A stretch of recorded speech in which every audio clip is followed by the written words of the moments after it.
ಉದ್ಘಾಟನೆ ನೆರವೇರ್ತಾ ಇದೆ. ದೈವ ಲೀಲೆಯ ಕಾಣೆ, ಕರ್ಮಜಾಲವ ಕಾಣೆ, ಅದು ನಮ್ಮ ಬುದ್ಧಿ ಆಚೆಗಿನ ಮಾತು. ಯಾವುದೇನೇ ಇರಲಿ ಪ್ರೀತಿಯಂತ ವಸ್ತು ಭವದಲ್ಲಿ ಕಾಣೆ, ಮನಗಂಡ ಮಾತು ಎಂದು ಮಧುರ ಚೆನ್ನರು ಪ್ರೀತಿಗೆ ಕೊಟ್ಟ ಬೆಲೆಗೆ ಅನುಭವಿಸಿದವರಿಗೆ ಮಾತ್ರ ಗೊತ್ತು. ಈ ಅಂತಃಕರಣದ ಸಸಿಯು ತಾ ಬೆಳೆದು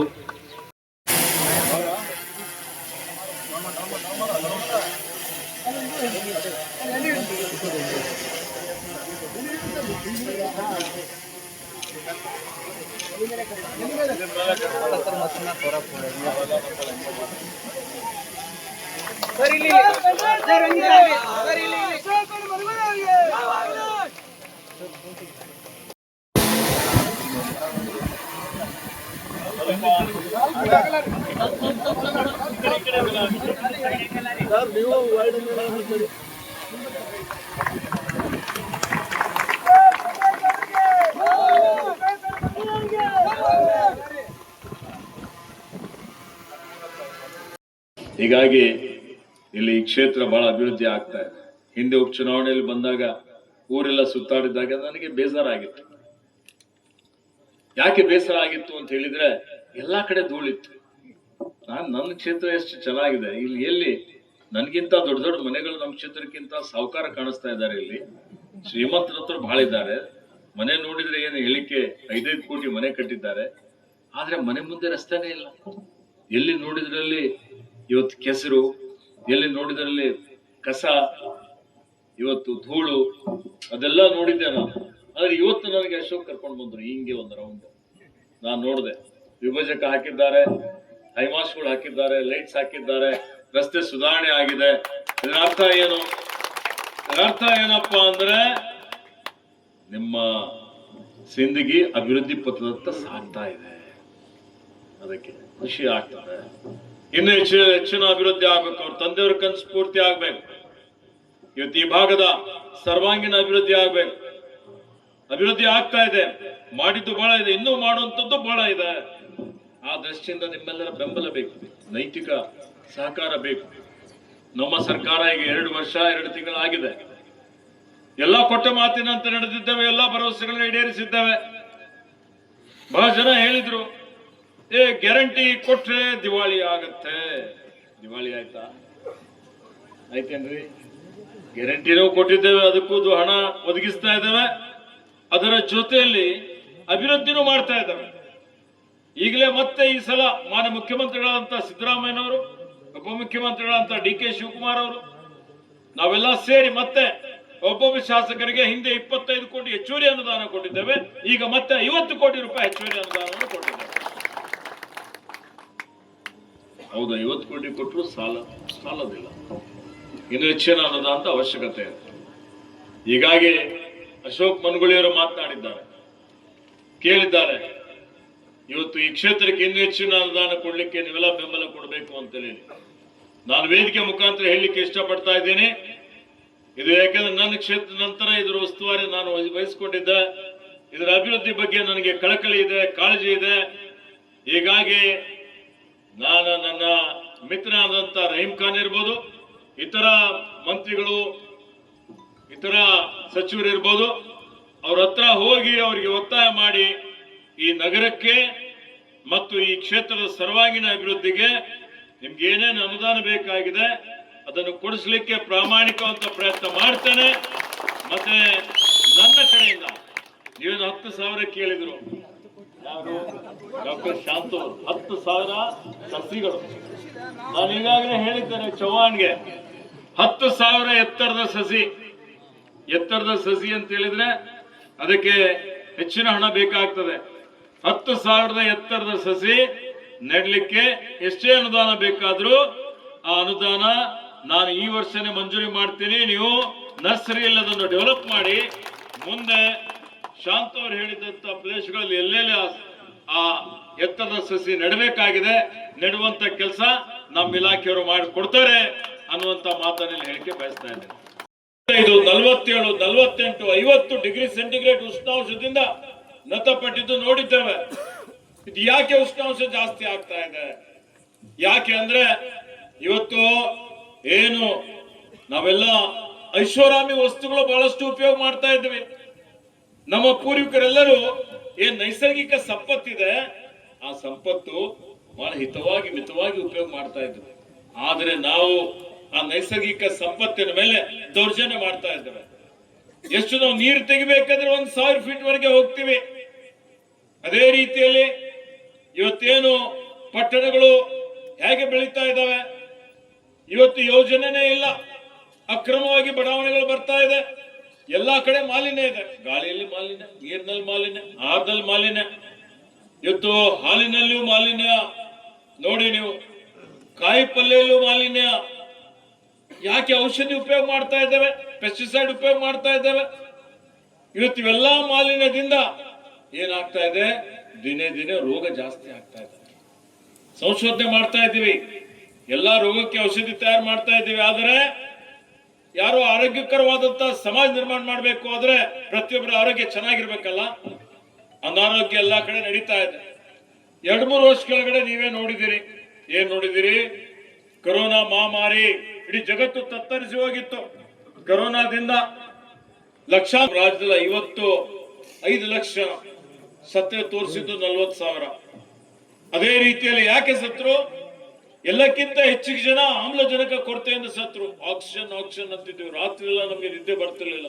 ಯಾರ್ದು ಫೋನ್ ಬರುತ್ತೋ, ರಾತ್ರಿ 12 ಗಂಟೆ 2 ಗಂಟೆಗೆ ಕೊರೋನಾ ಆಗಿದ್ದಂತ ಸಂದರ್ಭದಲ್ಲೂ ನಮ್ಮ ಕಾರ್ಯಕರ್ತರು ಫೋನ್ ಮಾಡ್ತಾರೆ, ಸರ್ ನಮ್ಮ ಅಣ್ಣ ಆಸ್ಪತ್ರೆಯಲ್ಲಿದ್ದಾನೆ, ತಂದೆ ಆಸ್ಪತ್ರೆಯಲ್ಲಿದ್ದಾರೆ, ತಾಯಿ ಇದ್ದಾರೆ, ಆಕ್ಸಿಜನ್ ಇಲ್ಲ, ಹೇಗಾದ್ರೂ ಮಾಡಿ ಆಕ್ಸಿಜನ್ ಕಳಿಸಿ ಅನ್ನುವಂಥದ್ದು.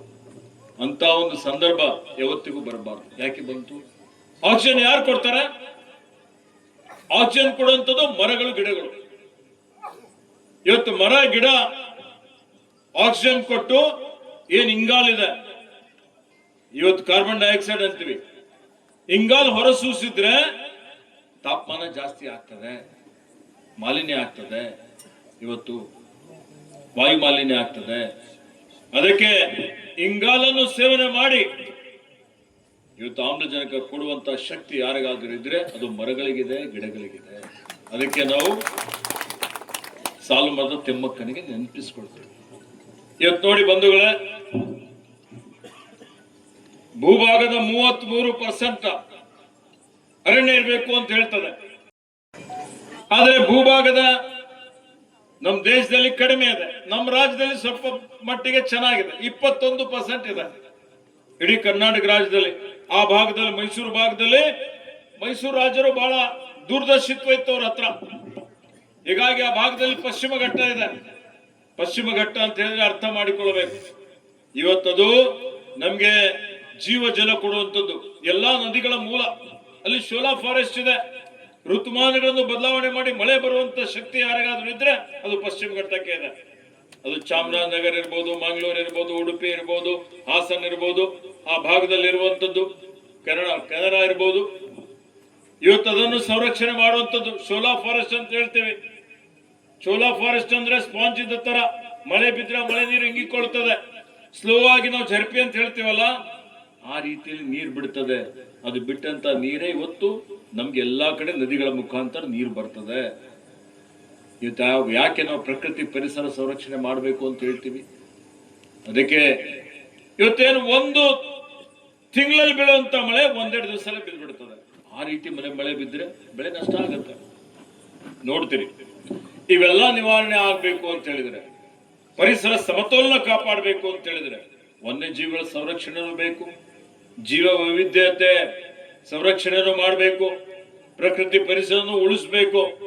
ಅದಕ್ಕೆ ಮರಗಳು ಬೆಳೆಸಬೇಕು, ಗಿಡಗಳು ಬೆಳೆಸಬೇಕು. ಆತ್ಮೀಯ ಬಂಧುಗಳೇ, ನಮ್ಮ ಸರ್ಕಾರ ಬಂದ್ಮೇಲೆ ನಾನು ಅರಣ್ಯ ಇಲಾಖೆ ಸಚಿವನಾಗಿ ಇಲ್ಲಿವರೆಗೆ 3 ಅವಧಿಯಲ್ಲಿ 1ನೇ ವರ್ಷ, 2ನೇ ವರ್ಷ, 3ನೇ ವರ್ಷ ಈಗ ಮಾಡ್ತಾ ಇದ್ದೇವೆ. 3 ಕೋಟಿ 11.5 ಕೋಟಿ ಸಸಿಯನ್ನು ಇವತ್ತು ರಾಜ್ಯದಾದ್ಯಂತ ನಾವು ನೆಟ್ಟಿದ್ದೇವೆ. ಇಷ್ಟೆಲ್ಲ ಇದೆ. 21% ಅರಣ್ಯ ಕ್ಷೇತ್ರ ನಮ್ದು ರಾಜ್ಯದಲ್ಲಿ ಇದ್ರು, ನಮ್ಮ ಭಾಗದಲ್ಲಿ ಎಷ್ಟಿದೆ? ನಮ್ಮ ಭಾಗದಲ್ಲಿ ಅತಿ ಕಡಿಮೆ ಇದೆ. ಕಲ್ಯಾಣ ಕರ್ನಾಟಕದಲ್ಲಿ ವಿಶೇಷವಾಗಿ ಬಿಜಾಪುರ ಸೇರಿಸಿಕೊಂಡು 5%ಗಿಂತ ಕಡಿಮೆ ಇದೆ. 5%ಗಿಂತ ಕಡಿಮೆ ಇದ್ದಂಥದ್ದು ಹಂತ ಹಂತವಾಗಿ ನಾವು ಇದನ್ನು ಸುಧಾರಣೆ ಮಾಡಬೇಕು, ಏರಿಸಬೇಕು ಅಂತ ಹೇಳಿದ್ರೆ ನಾವು ಲಕ್ಷಾಂತರ ಕೋಟ್ಯಾಂತರ ಮರ ಸಸಿ ಬೆಳೆಸಬೇಕಾಗ್ತದೆ. ಈಗಾಗಲೇ ನಾವು ಇವತ್ತು ಅರಣ್ಯ ಏನು ಕೃಷಿ ಅರಣ್ಯ ಪ್ರೋತ್ಸಾಹ ಧನ ವಿತರಣೆ ಮಾಡಿದ್ದೇವೆ. ಇದರ ಅರ್ಥ ರೈತರು ತಮ್ಮ ತಮ್ಮ ಹೊಲಗದ್ದೆಗಳಲ್ಲಿ ಇವತ್ತು ಸಸಿ ನೆಡಬೇಕು ಕೊಡುವಂತದ್ದು ಸರ್ಕಾರದಿಂದ ಅರಣ್ಯ ಇಲಾಖೆಯಿಂದ ಪ್ರೋತ್ಸಾಹ ಧನ ನಾವು ಕೊಡ್ತಾ ಇದ್ದೇವೆ. ಹೀಗಾಗಿ ಇವತ್ತು ಈ ಜಿಲ್ಲೆಯಲ್ಲೂ ಈ ವರ್ಷ ಸುಮಾರು 5 ಲಕ್ಷ ಸಸಿ ನೆಡುವಂತ ಒಂದು ಕಾರ್ಯಕ್ರಮಕ್ಕೆ ನಾನು ಅನುದಾನ ಕೊಟ್ಟಿದ್ದೇನೆ. 5 ಲಕ್ಷ ಸಸಿ ನೆಡ್ತಾ ಇದ್ದೇವೆ.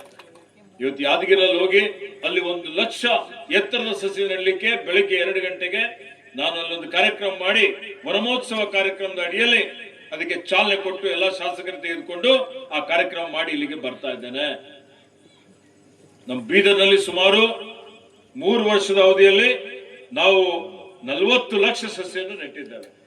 ಈ ಮುಂಬರುವಂತಹ ದಿನಮಾನಗಳಲ್ಲಿ ಇನ್ನೂ ಹೆಚ್ಚಿನ ಸಸಿಗಳನ್ನು ನೆಟ್ಟು ಪಾಲನೆ ಪೋಷಣೆ ಮಾಡಿ ನೀರು ಹಾಕಿ ಅದನ್ನು ಬೆಳೆಸುವಂತದ್ದು ಮಾಡಬೇಕು ಅನ್ನುವಂತ ಒಂದು ಗುರಿಯನ್ನು ನಾವು ಇಟ್ಟುಕೊಂಡಿದ್ದೇವೆ. ಆದ್ಮೇಲೆ ಬಹಳ ಖುಷಿ ಯಾಕೆ ಆಗ್ತಾ ಇದೆ ಅಂತ ಹೇಳಿದ್ರೆ ಅನುದಾನ ಕೊಡುವಂಥದ್ದು ದೊಡ್ಡ ವಿಷಯ ಅಲ್ಲ. ನನಗೆ ಆತ್ಮೀಯರಿದ್ರು, ಅಶೋಕ್ ಆತ್ಮೀಯರಿದ್ದು ಬೇಡಿದ್ರು. ನನ್ನ ಹತ್ರ ದುಡ್ಡು ಕಡಿಮೆ ಇತ್ತು. ಎಲ್ಲರಿಗೆ ನಾನು 1 ಕೋಟಿ ರೂಪಾಯಿ ಕೊಡ್ತಾ ಇದ್ದೆ. ಶಾಸಕರು ಕೇಳಿದವರಿಗೆ ಅರಣ್ಯ ಇಲಾಖೆಗೆ ಅನುದಾನ ಕಡಿಮೆ ಇದ್ರು ಬಹಳಷ್ಟು ಅಭಿವೃದ್ಧಿ ಮಾಡಿದ್ದೇವೆ. ಅಶೋಕ್ ಅವ್ರು ಬಂದು 1 ಕೋಟಿ ಸಾಕಾಗೋದಿಲ್ಲ, ನನಗೆ 2 ಕೋಟಿ ಬೇಕು ಅಂತ ಕೂತರು. ನಾನು ಆಯ್ತು ಅಂತೇಳಿ ಅಶೋಕ್ ಅವರಿಗೆ 2 ಕೋಟಿ ರೂಪಾಯಿ ಕೊಟ್ಟೆ.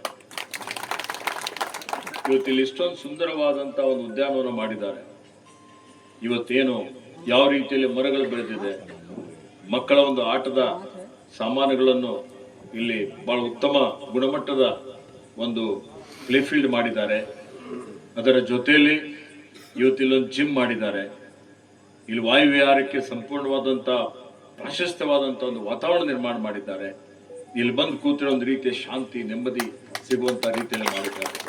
ಬೇಕಲ್ಲ, ಇವತ್ತು ನಾವೆಲ್ಲ ಆಧುನಿಕ ಯುಗದಲ್ಲಿದ್ದೀವಿ, ಭೌತಿಕ ಸುಖದತ್ತ ಹೋಗ್ತಾ ಇದ್ದೀವಿ, ಎಲ್ಲರೂ ಒತ್ತಡದಲ್ಲಿದ್ದೀವಿ. ಯಾರಿಗಾದ್ರೂ ಟೆನ್ಷನ್ ಕಡಿಮೆ ಆಗ್ಬೇಕು, ಮನಸ್ಸು ಹಗರ ಆಗ್ಬೇಕು ಅಂದ್ರೆ ಏನ್ ಮಾಡ್ಬೇಕು?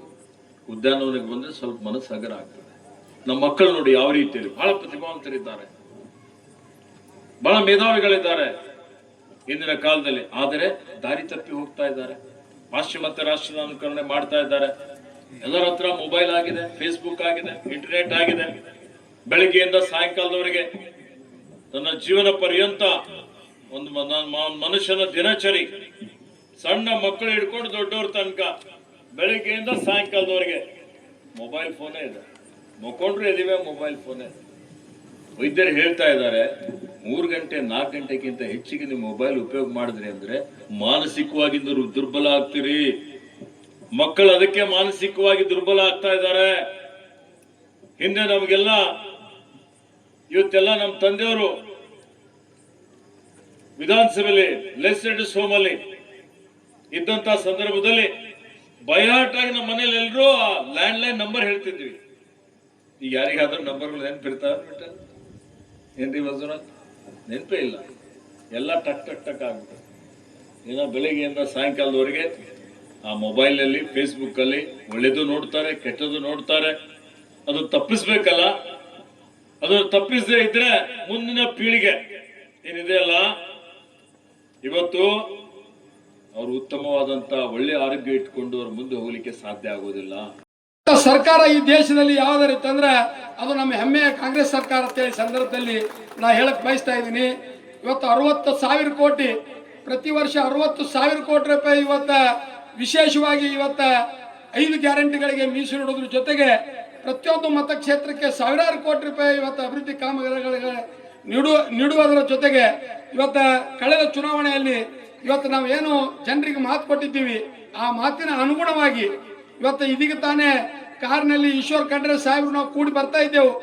ಒಂದು ಮಾತು ಹೇಳಿದ್ರು ಅವರು, ಅಶೋಕ ಸ್ವಲ್ಪ ಅಭಿವೃದ್ಧಿ ಆಗ್ಯದ ಕಾಣಿಸ್ತಾ, ಸಿಂದಗಿ ಇನ್ನೂ ಬಹಳ ಅಭಿವೃದ್ಧಿ ಆಗ್ಬೇಕಂತ ಹೇಳಿದ್ರು. ಈ ಮಾತನ್ನ ಯಾಕೆ ಹೇಳ್ತಾ ಇದ್ದೀನಿ ಅಂತಂದ್ರೆ ಇವತ್ತ ಈಶ್ವರ್ ಖಂಡ್ರೆ ಸಾಹೇಬ್ರು ಅರಣ್ಯ ಸಚಿವರು ಇರ್ಬೋದು, ಆದ್ರೆ ಈ ರಾಜ್ಯದ ಕಾಂಗ್ರೆಸ್ ಪಕ್ಷದ ಹಿರಿಯ ನಾಯಕರು, ಅವರ ಮನೆತನಕ್ಕೆ ಒಂದು ಐತಿಹಾಸಿಕ ಒಂದು ಇತಿಹಾಸ ಐತಿ. ಆ ಇತಿಹಾಸ, ಅವರ ಅಧಿಕಾರ, ಈ ಮತಕ್ಷೇತ್ರದ ಮೇಲೆ ಇರುವಂತ ಪ್ರೀತಿ ಗೌರವ. ನಾನು ಇಡೀ ಮತಕ್ಷೇತ್ರದ ಮಹಾಜನತೆ ಪರವಾಗಿ ಸನ್ಮಾನ್ಯ ಈಶ್ವರ್ ಖಂಡ್ರೆ ಅವರು ಕೇಳ್ತೀನಿ, ಅತ್ಯಂತ ಪ್ರಭಾವಿ ನಾಯಕರು ಇವತ್ತ ಕರ್ನಾಟಕ ಸರ್ಕಾರದಲ್ಲಿ. ನಮ್ಮ ಮತಕ್ಷೇತ್ರದ ಸರ್ವಾಂಗೀಣ ಅಭಿವೃದ್ಧಿಗೋಸ್ಕರ ನೀವು ಮುಖ್ಯಮಂತ್ರಿಗಳಿಗೆ, ಸನ್ಮಾನ್ಯ ಉಪಮುಖ್ಯಮಂತ್ರಿಗಳಿಗೆ ಪೌರಾಡಳಿತ ಸಚಿವರಿಗೆ ವಿಶೇಷವಾಗಿ ಮನವಿ ಮಾಡಿಕೊಂಡು ಹೆಚ್ಚಿನ ಅನುದಾನವನ್ನು ಕೊಟ್ಟು ಈ ಮತಕ್ಷೇತ್ರದ ಅಭಿವೃದ್ಧಿಗೆ ತಾವು ನಮಗೆ ಸಹಾಯ ಮಾಡ್ಬೇಕಂತೇಳಿ ಸಂದರ್ಭದಲ್ಲಿ ಹೇಳಕ್ ಬಯಸ್ತಾ ಇದ್ದೀನಿ. 195 ಉದ್ಯಾನವನಗಳ ಸಿಂದಗಿ ಮತಕ್ಷೇತ್ರದಾಗ, ಇವತ್ತು ಆಲ್ಮೇಲ್ದಾಗಿರ್ಬೋದು, ಇವತ್ತು ಸಿಂದಗಿಯಲ್ಲಿರ್ಬೋದು, ದೊಡ್ಡ ದೊಡ್ಡ ಊರುಗಳಲ್ಲಿ ಇವತ್ತು ಉದ್ಯಾನವನಗಳವ. ಆ ಉದ್ಯಾನವನಗಳ ಅಭಿವೃದ್ಧಿಗೋಸ್ಕರ ಇವತ್ತು ಅರಣ್ಯ ಇಲಾಖೆಯಿಂದ ಹೆಚ್ಚಿನ ಸಸಿ ಮತ್ತು ಮರಗಳನ್ನು ನೀಡುವಂತ ಇವತ್ತು ವಿಶೇಷವಾದ ಅನುದಾನ ಈ ಸಂದರ್ಭದಲ್ಲಿ ತಾವು ಕೊಡಬೇಕು. ಅದ್ರ ಜೊತೆಗೆ ಪೌರಾಡಳಿತ ಸಚಿವರಾದ ರಹೀಮ್ ಖಾನ್ ಅವರು ಇವತ್ತು ಬೀದರ್ ಜಿಲ್ಲೆಯವರೇ, ಈಶ್ವರ್ ಖಂಡ್ರೆ ಅವರು ಅತ್ಯಂತ ಆತ್ಮೀಯರು. ನಾ ಯಾಕೆ ಮನವಿ ಮಾಡ್ಕೋತೀನಿ, ಸಮಸ್ತ ಸಿಂದಗಿ ನಾಗರಿಕರ ಪರವಾಗಿ ಪುರಸಭೆ ವತಿಯಿಂದ ನಮಗೆ ಒಂದು ವಿಶೇಷವಾದ ಅನುದಾನ ಸಿಂದಗಿ ನಗರದ ಉದ್ಯಾನವನ ಇರ್ಬೋದು, ಕುಡಿ ನೀರು ಇರ್ಬೋದು, ರಸ್ತೆಗಳಿಗಾಗಿ ಇವತ್ತು 5 ರಿಂದ 10 ಕೋಟಿ ರೂಪಾಯಿ ಇವತ್ತು ವಿಶೇಷವಾದ ಅನುದಾನವನ್ನು ತಾವು ಮಂಜೂರು ಮಾಡಿಸ್ಕೊಡ್ಬೇಕಂತೇಳಿ ಅವರಲ್ಲಿ ಕಳಕಳಿ ವಿನಂತಿ ಮಾಡ್ಕೋತೀನಿ. ಅದ್ರ ಜೊತೆಗೆ ಈ ಒಂದು ಉದ್ಯಾನವನ ನಿರ್ಮಾಣ ಮಾಡ್ಲಿಕ್ಕೆ ನಾವು ಜಾಗ ಹುಡುಕ್ತಿದ್ದೆವು. ಸಾಹೇಬ್ರ ಬತ್ತಕ್ಕೆ ಹೋಗಿ ಮೊದಲು ಮಂಜೂರು ತೊಗೊಂಬಂದೆ, ಕಾಡಿ ಬೇಡಿ ಅಶೋಕ ಏನು ಉದ್ಯಾನವನ ಮಾಡಿದ್ವಿ, ಏನೂ ಇಲ್ಲ ಸರ್, ನಾವು ಎಲ್ಲ ಮಾಡ್ತೀವಿ, 2 ಕೋಟಿ ರೂಪಾಯಿ ಮಂಜೂರು ಮಾಡಿಕೊಡ್ರಿ ಅಂತೇಳಿ ನಾ ಬಹಳ ಕಳಕಳಿಯಿಂದ ಮನವಿ ಮಾಡಿಕೊಂಡಾಗ ಈ ಮತಕ್ಷೇತ್ರದ ಮೇಲೆ ಇರುವಂತ ಪ್ರೀತಿಯ ಮೇರೆಗೆ 2 ಕೋಟಿ ರೂಪಾಯಿ ಅನುದಾನ ಅವತ್ತಿಂದ ಅವತ್ತೇ ಇವತ್ತು ಮಂಜೂರು ಮಾಡಿದ್ರು. ಮಂಜೂರಾದ ನಂತರ ನಮ್ಮ ಪಕ್ಷದ ಮುಖಂಡರ ಜೊತೆ ನಾವು ಜಾಗ ಹುಡುಕ್ಲಿಕ್ಕತ್ತಿದ್ದೆವು, ಎಲ್ಲಿ 2 ಕೋಟಿ ರೂಪಾಯಿ ವೆಚ್ಚ ಮಾಡಬೇಕು. ಎಲ್ಲ ಕಡೆ ಓಣಿಗಳದಾಗ ಸಣ್ಣ ಸಣ್ಣ ಉದ್ಯಾನವನ ಅಂತ ಉದ್ಯಾನವನದಲ್ಲಿ 2 ಕೋಟಿ ರೂಪಾಯಿ ಹ್ಯಾಂಗೆ ಖರ್ಚು ಮಾಡ್ಬೇಕಂತ ವಿಚಾರ ಮಾಡಕತ್ತಿದ್ದೆವು. ಅವಾಗ ನಮ್ಮ ದಯಾನಂದ ಗೌಡ ಬಿರಾದವರು ನಾನು ಭೇಟಿ ಆದರು. ಮಾಮ, ನಾ 18 ಎಕರೆ ಜಮೀನ ಇವತ್ತು ಏನೇ ಮಾಡಿಸಿದ್ದೀನಿ, ಒಂದೇ ಕಡೆ ಉದ್ಯಾನವನ ಬಿಟ್ಟಿದ್ದೀನಿ. ಆ ಜಮೀನನ್ನು ನೀವು ಸರ್ಕಾರಕ್ಕೆ ಬಳಸ್ಕೊಂಡು ಇವತ್ತು ಜನತೆಗೆ ಒಂದು ಉತ್ತಮವಾದ ಸೇವೆ ತಾವು ಮಾಡ್ರಿ ಅಂತೇಳಿ ಇವತ್ತು ದಯಾನಂದ ಗೌಡ ಬಿರಾದವರು ಇರ್ಬೋದು, ನಮ್ಮ ನಿರ್ಮಲಕ್ಕ ಮಣೂರವ್ರು ಇರ್ಬೋದು, ಅವರಿಬ್ಬರೂ ಬಹಳ ಒಳ್ಳೆ ರೀತಿಯಿಂದ ಮುಂದೆ ಬಂದು ನಮ್ಗೆ ಸಹಕಾರ ಕೊಟ್ಟಿದ್ದಕ್ಕಾಗಿ ಇಂಥ ಅದ್ಭುತವಾದ ಇವತ್ತು ಉದ್ಯಾನವನ ಇವತ್ತು ಲೋಕಾರ್ಪಣೆಗೊಂಡೈತಿ. ಇದ್ದಾಗ ದುಡಿಬೇಕು, ಇವತ್ತ ದುಡ್ಡು ಆಸ್ತಿ ಸಂಪತ್ತಿದ್ದಾಗ ದಾನ ಧರ್ಮ ಪರೋಪಕಾರ ಮಾಡ್ಬೇಕಂತೇಳಿ ಆ ನಿಟ್ಟಿನಲ್ಲಿ ಇವತ್ತು ಸಿಂದಗಿ ಮತಕ್ಷೇತ್ರದ ಜನತೆ ಕೊಟ್ಟಂತ ಈ ಅವಕಾಶವನ್ನು ಇವತ್ತು ಅತ್ಯಂತ ಒಳ್ಳೆ ರೀತಿಯಿಂದ ಸದ್ಬಳಕೆ ಮಾಡಿಕೊಳ್ಳೋದ್ರ ಜೊತೆಗೆ ಸಿಂದಗಿ ಮತಕ್ಷೇತ್ರದ ಸರ್ವಾಂಗೀಣ ಅಭಿವೃದ್ಧಿಗೋಸ್ಕರ ಇವತ್ತು ಯಾವುದೇ ಜಾತಿ ಭೇದ ಪ್ರದೇಶ ಅನ್ನದೆ ಈ ಮತಕ್ಷೇತ್ರದಲ್ಲಿರುವಂತ 106 ಹಳ್ಳಿ 16 ತಾಂಡಗಳ ಸಮಗ್ರವಾದ ಅಭಿವೃದ್ಧಿ ಮಾಡಬೇಕು. ಜನತೆಗೆ ಕಳೆದ ಚುನಾವಣೆಯಲ್ಲಿ ಕೊಟ್ಟ ಮಾತಿನಂತೆ ನಡ್ಕೋಬೇಕು ಅನ್ನೋ ನಿಟ್ಟಿನಲ್ಲಿ ಒಂದು ಪ್ರಾಮಾಣಿಕವಾಗಿ ಮತ್ತು ಬದ್ಧತೆಯಿಂದ ನಾವು ಕೆಲಸ ಮಾಡ್ತಾ ಇದ್ದೀವಿ. ಅದಕ್ಕೆ ಸನ್ಮಾನ್ಯ ಈಶ್ವರ್ ಖಂಡ್ರೆ ಅವರು ಈ ಉದ್ಯಾನವನ 2 ಕೋಟಿ ರೂಪಾಯಿ ಮಂಜೂರು ಮಾಡಿಸಿದ್ದಾರೆ. ಮೊನ್ನೆ ಮತ್ತೊಂದು 3 ತಿಂಗಳಿಂದ ಮತ್ತೊಮ್ಮೆ ಹೋದೇನ, ಅದು ಆಕ್ಚುಲಿ ಒಂದು ಮತಕ್ಷೇತ್ರಕ್ಕೆ ಒಂದೇ ಉದ್ಯಾನ ಇದು ಕೊಡ್ತಾರೆ, ಟ್ರೀ ಪಾರ್ಕ್ ಅಂತೇಳಿ. ಆದ್ರೆ ನಾ ಅವರಿಗೆ ಗಂಟು ಬಿದ್ದು ನಮ್ಮ ಆಲ್ಮೇಲ್ ಪಟ್ಟಣದ ಸೌಂದರ್ಯೀಕರಣವನ್ನು ಹೆಚ್ಚಿಗೆ ಮಾಡಬೇಕನ್ನೋ ದೃಷ್ಟಿಯಿಂದ, ಯಾಕಪ್ಪ ಅಂತಂದ್ರೆ ಅಲ್ಲಿ ಒಂದು 54 ಎಕರೆ ಕೆರೆ, ಬಹಳ ಆದಿಲ್ ಶಾಹನ ಕಾಲದಲ್ಲಿರುವಂತ ಕೆರೆ ಇವತ್ತು ನೆನಗುದಿಗೆ ಬಿದ್ದಿತ್ತು. ನೀರಾವರಿ ಇಲಾಖೆಯಿಂದ 5 ಕೋಟಿ ರೂಪಾಯಿ ಮಂಜೂರು ಮಾಡಿಸಿ ಅಲ್ಲಿ ಅತ್ಯಂತ ಅದ್ಭುತವಾದ ಕೆರೆಯನ್ನು ನಾವು ನಿರ್ಮಾಣ ಮಾಡಿದ್ದೀವಿ. ಆ ಕೆರೆ ಪಕ್ಕ 5 ಎಕರೆ ಜಮೀನಿತ್ತು. ಆ ಜಮೀನು ಹಾರ್ಟಿಕಲ್ಚರ್ ಡಿಪಾರ್ಟ್ಮೆಂಟ್ ಇತ್ತು. ಹಾರ್ಟಿಕಲ್ಚರ್ ಅಧಿಕಾರಿಗಳಿಗೆ ನಾವು ಭೇಟಿ ಕೊಟ್ಟಾಗ ಅವ್ರಿಗೆ ಕರೆದು ಸಭೆ ಮಾಡಿದಾಗ ಅವರು ಸಹಿತ ಒಪ್ಕೊಂಡು ಇಲ್ಲೊಂದು ಟ್ರೀ ಪಾರ್ಕ್ ಮಾಡ್ಲಿಕ್ಕೆ ಅವರು ಸಹಿತ ಅವಕಾಶ ಮಾಡಿಕೊಟ್ರು. ಅವಾಗ ಮತ್ತೆ ಸನ್ಮಾನ್ಯ ಈಶ್ವರ್ ಖಂಡ್ರೆ ಅವ್ರಿಗೆ ಭೇಟಿ ಅದೆ, ಆಲ್ಮೇಲು ತಾಲೂಕಾದ ಸರ ನೀವು ಅಲ್ಲಿ ಒಂದು ವಿಶೇಷ ಅನುದಾನ ನನಗೆ ಮಂಜೂರು ಮಾಡಿ ಕೊಡಬೇಕಂತಂದಾಗ ಮೊನ್ನೆ 3 ತಿಂಗಳ ಹಿಂದೆ ಇವತ್ತು ಆಲ್ಮೇಲ್ಗೆ ಸಹಿತ ಇವತ್ತು ಉದ್ಯಾನವನ ಇವತ್ತು ಮಂಜೂರು ಮಾಡಿಕೊಟ್ಟಿದ್ದಾರೆ. ಇಡೀ ಸಿಂದಗಿ ಮತಕ್ಷೇತ್ರದ ಮಹಾಜನತೆ ಪರವಾಗಿ ಅವ್ರಿಗೆ ಧನ್ಯವಾದಗಳು ಹೇಳಕ್ ಬಯಸ್ತಾ ಇದ್ದೀನಿ. ಇವತ್ತು ಅನುದಾನ ನಾವು ತರಬಹುದು, ಸರ್ಕಾರದಿಂದ ಅನುದಾನ ನಾವು ಏನಾದ್ರು ಕಾಡಿ ಬೇಡಿ ತರಬಹುದು, ಆದ್ರೆ ಅನುದಾನವನ್ನು ಸದ್ಬಳಕೆ ಸದ್ಬಳಕೆ ಮಾಡೋದು ಯಾರ ಜವಾಬ್ದಾರಿ ಅಂತಂದ್ರೆ ಅಧಿಕಾರಿಗಳ ಜವಾಬ್ದಾರಿ. ಇವತ್ತು ನಮ್ಮ ಅರಣ್ಯ ಇಲಾಖೆ ಅಧಿಕಾರಿಗಳಿಗೆ ಇಡೀ ಸಿಂದಗಿ ಮತಕ್ಷೇತ್ರದ ಮಹಾಜನತೆ ಪರವಾಗಿ ನಗರದ ಜನತೆ ಪರವಾಗಿ ಒಂದು ವಿಶೇಷವಾದ ಹೃದಯಪೂರ್ವಕವಾದ ಅಭಿನಂದನೆಗಳನ್ನು ಈ ಸಂದರ್ಭದಲ್ಲಿ ನಾನು ಸಲ್ಲಿಸಲಿಕ್ಕೆ ಬಯಸ್ತಾ ಇದ್ದೀನಿ. ಈ ಉದ್ಯಾನವನ ನಿರ್ಮಾಣ ಮಾಡಲು ಬಹಳ ಒಂದು ಮುತರ್ಜಿ ವಹಿಸಿ ಸತತವಾಗಿ ಪ್ರಯತ್ನ ಮಾಡಿ ಇವತ್ತು ಸಿಂದಗಿ ಜನತೆಗೆ ಒಂದು ಒಳ್ಳೆಯ ಒಂದು ಉದ್ಯಾನವನ್ನು ಇವತ್ತು ನಿರ್ಮಾಣ ಮಾಡಿ ಕೊಟ್ಟಿದ್ದಾರೆ. ನಿಮ್ಮೆಲ್ಲರ ಪರವಾಗಿ ಅವರಿಗೆ ಅಭಿನಂದನೆಗಳನ್ನು ತಿಳಿಸಿ ಇಂಥ ಒಂದು ಅದ್ಭುತವಾದ ಕಾರ್ಯಕ್ರಮ ಇವತ್ತು 2 ಕಾರ್ಯಕ್ರಮ ಸಿಂದಗಿ ನಗರದ ಬಸವೇಶ್ವರ ಸರ್ಕಲ್ ನಿಂದ ವಿವೇಕಾನಂದ ಸರ್ಕಲ್ ನಿಂದ ಗೊಲಗೇರಿ ಬೈಪಾಸ್ ವರೆಗೆ ನೂತನ ವಿದ್ಯುತ್ ಕಂಬಗಳ ಒಂದು ಉದ್ಘಾಟನೆ ಸಮಾರಂಭ ಸಹಿತ ಸನ್ಮಾನ್ಯ ಪ್ರಭು ಸಾರಂಗದೇವ ಶಿವಾಚಾರ್ಯರು ಸನ್ಮಾನ್ಯ ಈಶ್ವರ್ ಖಂಡ್ರೆ ಅವರ ಸಮ್ಮುಖದಲ್ಲಿ ಇವತ್ತು ಉದ್ಘಾಟನೆ ಮಾಡಿ ಈ ಕಾರ್ಯಕ್ರಮಕ್ಕೆ ಆಗಮಿಸಿ ಇಂಥ ಒಂದು ಅತ್ಯಂತ ಒಂದು ಅರ್ಥಪೂರ್ಣವಾದ ಅಷ್ಟೇ ಒಂದು ಶಿಸ್ತಬದ್ಧವಾದ ಕಾರ್ಯಕ್ರಮವನ್ನು ಇವತ್ತು ಆಯೋಜನೆ ಮಾಡಿದ್ದಾರೆ ನಮ್ಮ ಅರಣ್ಯ ಇಲಾಖೆ ಅಧಿಕಾರಿಗಳು. ಇಂಥ ಕಾರ್ಯಕ್ರಮ ಬಹಳ ಒಳ್ಳೆಯ ರೀತಿಯಿಂದ ನಡೆದು ನೀವೆಲ್ಲರೂ ಈ ಕಾರ್ಯಕ್ರಮದಲ್ಲಿ ಕಳೆದ 2 ಗಂಟೆಗಳಿಂದ ಭಾಗವಹಿಸಿ ಈ ಕಾರ್ಯಕ್ರಮವನ್ನು ಯಶಸ್ವಿಯಾಗಲು ತಾವೆಲ್ಲರೂ ಕಾರಣಕರ್ತರಾಗಿದ್ದೀರಿ. ನಿಮಗೆಲ್ಲರಿಗೆ ಇವತ್ತು ನಮ್ಮ ಪಕ್ಷದ ಪರವಾಗಿ, ನಮ್ಮ ಮನೆತನದ ಪರವಾಗಿ ಮತ್ತೊಮ್ಮೆ ನಾನು ಕೋಟಿ ಕೋಟಿ ನಮನಗಳನ್ನು 4x7 ಅಂದ್ರೆ ಪ್ರತಿ ಮನೆಗೆ ನೇರವಾಗಿ ಅವರವರ ಮನೆಗೆ ಕುಡಿ ನೀರಿನ ವ್ಯವಸ್ಥೆಗೆ ಕಳೆದ ಒಂದು ವಾರದ ಹಿಂದೆ ನಾವು ಅಡಿಗಲ್ ಸಮಾರಂಭವನ್ನು ನೆರವೇರಿಸಿದ್ದೀವಿ. ಅದ್ರ ಜೊತೆಗೆ ಇವತ್ತು ಸಿಂದಗಿ ಮಿನಿ ವಿಧಾನಸೌಧ ಇರ್ಬೋದು, ಸಿಂದಗಿ ಪಟ್ಟಣದ ಕುಡಿ ನೀರಿನ ಯೋಜನೆ ಇರ್ಬೋದು, ಸಿಂದಗಿ ನಗರದ ಇವತ್ತು ರಸ್ತೆಗಳ ಅಭಿವೃದ್ಧಿ ಇರ್ಬೋದು, ಸಿಂದಗಿ ನಗರದ ವಿದ್ಯುತ್ ಕಂಬಗಳ ವ್ಯವಸ್ಥೆ ಇರ್ಬೋದು. ಇವತ್ತ ಇದು 2 ಎಕರೆ 36 ಗುಂಟೆ ಇವತ್ತ ಸಾಲು ಮರದ ತಿಮ್ಮಕ್ಕನ ಒಂದು ಉದ್ಯಾನವನ ಇವತ್ತ ನಿಮ್ಮೆಲ್ಲರ ಮಧ್ಯದಲ್ಲಿ ಇವತ್ತ ಲೋಕಾರ್ಪಣೆಗೊಂಡಿದ್ದು ಇದೊಂದು ಅತ್ಯಂತ ಅಭಿಮಾನ ತರುವಂತ ಕಾರ್ಯಕ್ರಮ ಅಂತ ಹೇಳಿ ಸಂದರ್ಭದಲ್ಲಿ ಹೇಳಕ್ ಬಯಸ್ತಾ ಇದ್ದೀನಿ. ಇವತ್ತ ನಮ್ಮ ತಂದೆಯವರಾದ ದಿವಂಗತ MC ಮನಗೂಳಿ ಅವರು ಈ ಭಾಗದ 2 ಬಾರಿ ಶಾಸಕರಾಗಿ 2 ಬಾರಿ ಸಚಿವರಾಗಿ ಇವತ್ತ ಸಿಂದಗಿ ನಗರದ ಸಿಂದಗಿ ಮತಕ್ಷೇತ್ರಕ್ಕೆ ಶಾಶ್ವತವಾದ ಯೋಜನೆಗಳನ್ನು ಕೊಟ್ಟರು. ಇವತ್ತ ಗುತ್ತಿ ಬಸವಣ್ಣ ಏತ್ ನೀರಾವರಿ ಆಗಿರ್ಬೋದು, ಆಲ್ಮೇಲ್ ಪಟ್ಟಣವನ್ನು ತಾಲೂಕಾ ಕೇಂದ್ರ ಆಗಿರ್ಬೋದು, ಸಿಂದಗಿ ನಗರಕ್ಕೆ ಕುಡಿ ನೀರಿನ ಯೋಜನೆ ಮಂಜೂರು ಮಾಡಿದಾಗಿರ್ಬೋದು, 90 ಕೋಟಿ ರೂಪಾಯಿ ವೆಚ್ಚದಲ್ಲಿ ಸಿಂದಗಿಗೆ UGD ಕಾರ್ಯಕ್ರಮ ಮಾಡಿದ್ದಾಗಿರ್ಬೋದು, ಹಲವಾರು ಇವತ್ತು ಶಾಶ್ವತವಾದ ಯೋಜನೆಗಳನ್ನು ಕೊಡೋದ್ರ ಜೊತೆಗೆ ಇವತ್ತ ಅವರ ಬಿಟ್ಟು ಹೋದಂತ ಇವತ್ತ ಆಚಾರ ವಿಚಾರ, ಅವರ ಆದರ್ಶ, ಸಿಂದಗಿ ಮತಕ್ಷೇತ್ರದ ಮಹಾಜನತೆ ಜೊತೆ ಇರುವಂತ ಒಂದು ಸೌಹಾರ್ದತೆ ಸಂಬಂಧ ನಾನು ಸಹಿತ ಇವತ್ತು ರಾಜಕೀಯ ಜೀವನದಲ್ಲಿ ಮುಂದುವರಿಸಿಕೊಂಡು ಹೋಗೋದ್ರ ಜೊತೆಗೆ ನಿಮ್ಮ ಎಲ್ಲರ ಸೇವೆ ಮಾಡಲು ಇವತ್ತ ಪ್ರಾಮಾಣಿಕವಾದ ಪ್ರಯತ್ನ ಮಾಡ್ತಾ ಇದ್ದೀನಿ. ಇವತ್ತ ಸನ್ಮಾನ್ಯ ಈಶ್ವರ್ ಖಂಡ್ರೆ ಅವರು ಇವತ್ತು ಅರಣ್ಯ ಸಚಿವರಾಗಿ ಇಡೀ ರಾಜ್ಯದ 31 ಜಿಲ್ಲೆಗಳಿಗೆ ಭೇಟಿ ಕೊಟ್ಟು ಈ ಅರಣ್ಯ ಇಲಾಖೆಗೆ ಒಂದು ಹೊಸ ರೂಪವನ್ನು ಕೊಡೋದ್ರ ಜೊತೆಗೆ ಪ್ರತಿಯೊಂದು ಮತಕ್ಷೇತ್ರದ ಒಂದು ಅಭಿವೃದ್ಧಿಗೋಸ್ಕರ ಒಂದು ಪ್ರಾಮಾಣಿಕವಾದ ಸೇವೆಯನ್ನು ಸಹಿತ ನಮ್ಮ ಸಚಿವರು ಮಾಡ್ತಾ ಇದ್ದಾರೆ. ಇವತ್ತು 5 ಗ್ಯಾರಂಟಿಗಳು ಇವತ್ತು 2023 ಚುನಾವಣೆಯಲ್ಲಿ ನಮ್ಮ ಕರ್ನಾಟಕ ಘನ ಸರ್ಕಾರದಲ್ಲಿ ಈ ಸದ್ದಿನ ಸರ್ಕಾರದಲ್ಲಿರುವಂತ ನಮ್ಮ ಪಕ್ಷದ ಎಲ್ಲ ಹಿರಿಯ ನಾಯಕರು ಕರ್ನಾಟಕದ ಮಹಾಜನತೆಗೆ ಇವತ್ತ ಆಶ್ವಾಸನೆ ಕೊಟ್ಟಿದ್ರು. 5 ಗ್ಯಾರಂಟಿಗಳನ್ನು ನಾವು ಜಾರಿಗೆ ತರ್ತೀವಿ ಅಂತ ಆಶ್ವಾಸನೆ ಕೊಟ್ಟಿದ್ರು. ಜನರು ನಮ್ಮ ಪಕ್ಷದ ಮೇಲೆ, ನಮ್ಮ ಪಕ್ಷದ ನಾಯಕರ ಮೇಲೆ ಅಭಿಮಾನ ವಿಶ್ವಾಸ ಇಟ್ಟು 138 ಸೀಟ್ಗಳನ್ನು ಗೆಲ್ಲಿಸುವ ಮೂಲಕ ಕಾಂಗ್ರೆಸ್ ಪಕ್ಷ ಈ ರಾಜ್ಯದಲ್ಲಿ ಅಧಿಕಾರಕ್ಕೆ ಬಂತು. ಈ ರಾಜ್ಯದಲ್ಲಿ ಅಧಿಕಾರಕ್ಕೆ ಬಂದ ಮೇಲೆ ಕೇವಲ